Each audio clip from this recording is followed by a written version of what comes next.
Hello, students. I hope all of you are doing very well. Today, we are going to start with Chapter 3 in Indian Economic Development. That is, Chapter 3 is Liberalization, Privatization, and Globalization. And this is the part 1 of this chapter. Now, the topics which we are going to cover in this session is we are going to talk about the financial crisis, the kind of economic system which we follow, about IBRD and IMF, BOP, and new economic policy and inflation. So we would be covering this many topics. Now, let's start with Indian economy since independence.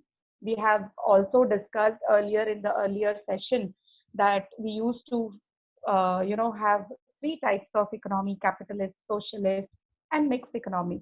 And after independence, all our leaders felt that mixed economy was best to adopt for kind of economy which we have.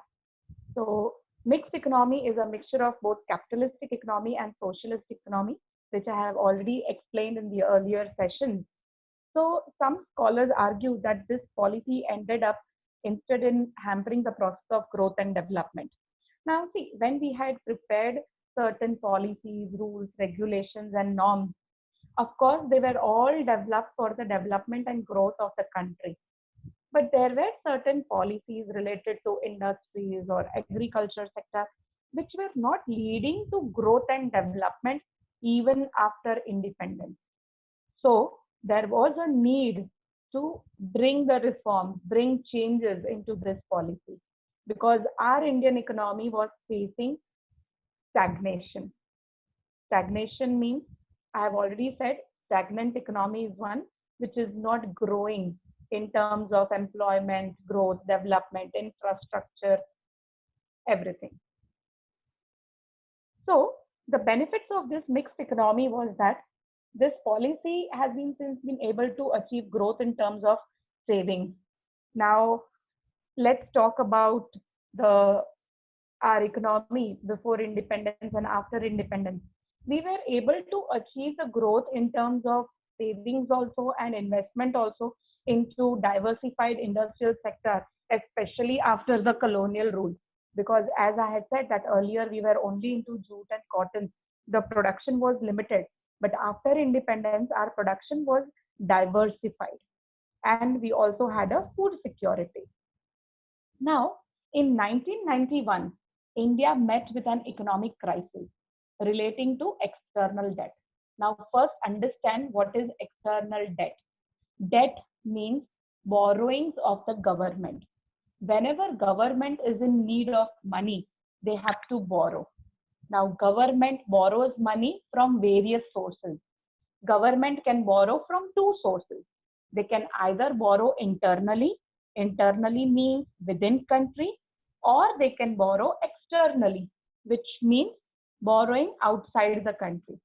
Internally, government can borrow either from commercial bank or central bank or financial institutions, etc., or by raising up the securities and debentures. Externally, government can borrow money from external sources like World Bank and International Monetary Fund. So these are the two sources of borrowing. So when government borrows money either from internal or external sources, it creates debt. So debt means borrowing of the government, and it of course increases the burden. So due to this, the government was not able to make repayment. Now, whatever you have borrowed, of course, you have to repay them to the lender. So the government was not able to make the repayment on its borrowing from abroad. Now, this crisis were even more increased due to rise in prices of essential goods. See, please understand, this also led to inflation. And when there is an inflation in a country, it leads to increase in price level. So due to this increase in price level, there was inflation and the crises were furthermore increased. Now, all these crises led the government to introduce new economic policy. Now, you have to understand three things over here, that whenever government borrows, as I said, from external or internal sources, similarly, they have to balance the economy. The burden of debt should not be much that the economic balance is hampered. Now, you have to understand three things over here: public revenue, public expenditure, and public debt. Now, what does it mean? Public revenue means income. Public revenue means income which is earned by the government through taxation or non-tax revenue. So public revenue means income of the government, and this income is earned by the government through taxation. It could be direct tax or indirect tax, or also through non-tax sources like license, fees, etc. Now, next one is public expenditure.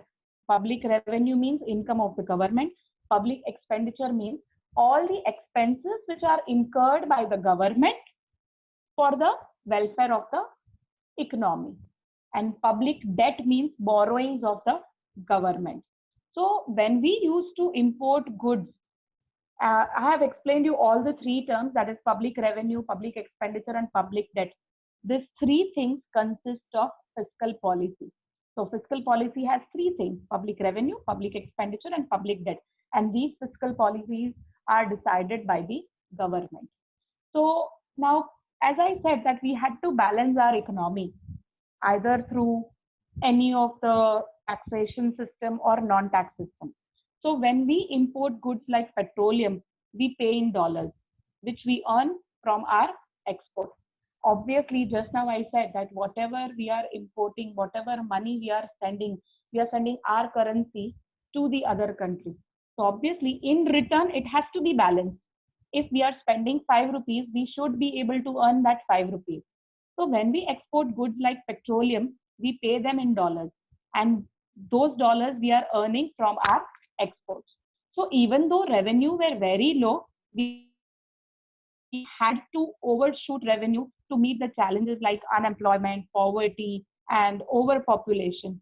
Moreover, government was not able to generate the revenue from these sources, that is taxation and non-taxation. Please understand, as I said, that one of the source of revenue is taxation. Taxation means when the government charges or imposes tax on us, and government is imposing both kind of taxes, that is direct tax and indirect tax. So direct tax example is income tax, wealth tax, property tax. An example of indirect taxes: custom duty, excise duty, service tax, GST, which is being recently introduced. So all these are form of indirect taxation. Now see, government had to spend large share of income on the areas which do not give returns, that is expenditure on defense and welfare. We had to spend money on defense and on welfare, and there were no returns which were expected. There are certain expenditure of the government where you cannot expect any return, especially in defense. Like whatever money we are using it for defense purpose, we don't get anything in return. Similarly, whatever income or money is used for the expenditure on welfare purpose, let's say infrastructure or schools, colleges, etc., that again does not give anything in return, but of course it creates an asset. Now, income from this public sector, that is the companies owned by the government, was also very low. And all the borrowings from these external sources, that is whatever we had borrowed from the other countries, that burden was increasing. And this increased the burden on government because we had borrowed more than enough from external sources like World Bank or IMF. And import also grew at a very high rate, which means import in our country was more and export was very much less. Now this foreign exchange reserve was declining. We need to have reserve so that we can use that reserve during crisis. But we were not even having the foreign reserve so that we could pay back the money to the lenders. Now there was no sufficient foreign exchange reserve to pay interest that needs to be paid to international lenders, and also no country or international funder was willing to lend to India, and thus India had to approach IBRD. Now let's understand what is IBRD. So as I said that there was no sufficient fund, India had thus approached IBRD, that is International Bank for Reconstruction and Development, which is popularly known as World Bank, and International Monetary Fund. So we received $7 billion as a loan to manage these crises. Now, of course, when we take a loan, we have to agree to certain conditions, and we had to agree to the conditions of World Bank and IMF. And thus, we had to announce new economic policy. Now, in this new economic policy, there were certain conditions like to liberalize and open the economy by removing the restrictions on private sector so that foreign countries could enter our market and they could also do trading in India. And there were also reduction in the role of government in many areas to remove the trade restrictions. So there were certain removal of restrictions with related to industrial policies.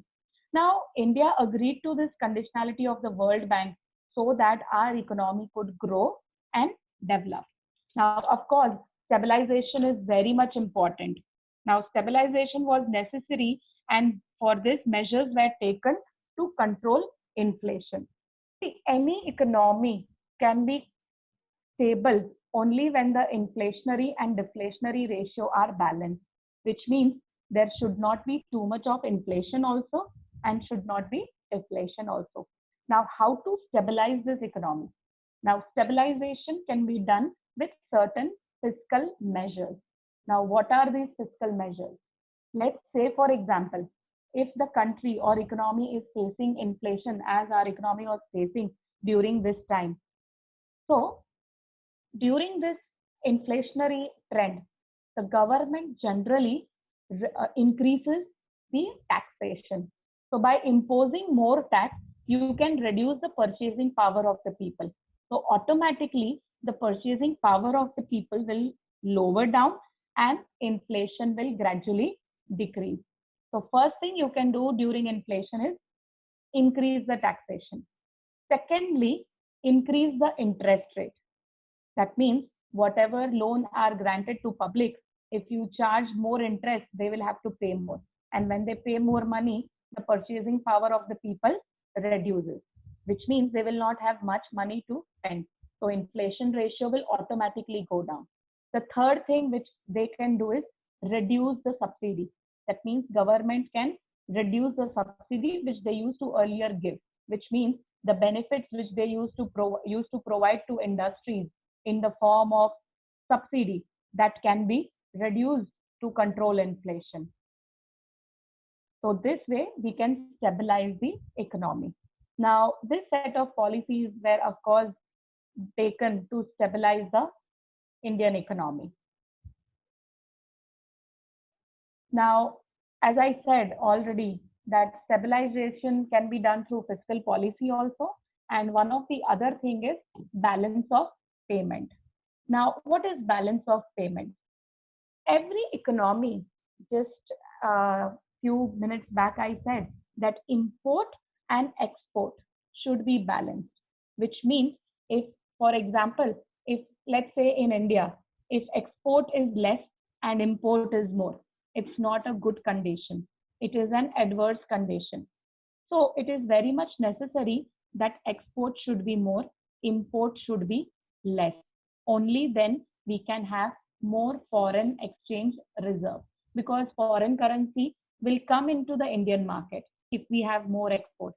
If we sell goods to foreign countries, obviously we are going to earn in their currency, which would ultimately improve our government treasury in form of foreign exchange reserve. So balance of payment means import and export should be equal. It should be in equilibrium. Equilibrium means equal. Only when this BOP, that is balance of payment, is balanced, then only we can bring down the inflationary ratio. So there was a need to maintain this sufficient foreign exchange reserve, which can be done through BOP, that is balance of payment. improvising on export, and finding a substitute for imported items. Now, there were also certain long-term measures which were taken for structural reforms, and main importance were LPG, that is how I call it, that is liberalization, privatization, and globalization. Now, these three things were adopted, or these three new policies were brought into the economic reforms so that all the rigidity which were existing in the various segments of the Indian economy could be removed. So mainly, the main aim was to remove this rigidity. So liberalization, privatization, and globalization helped to grow our economy to the next level of world.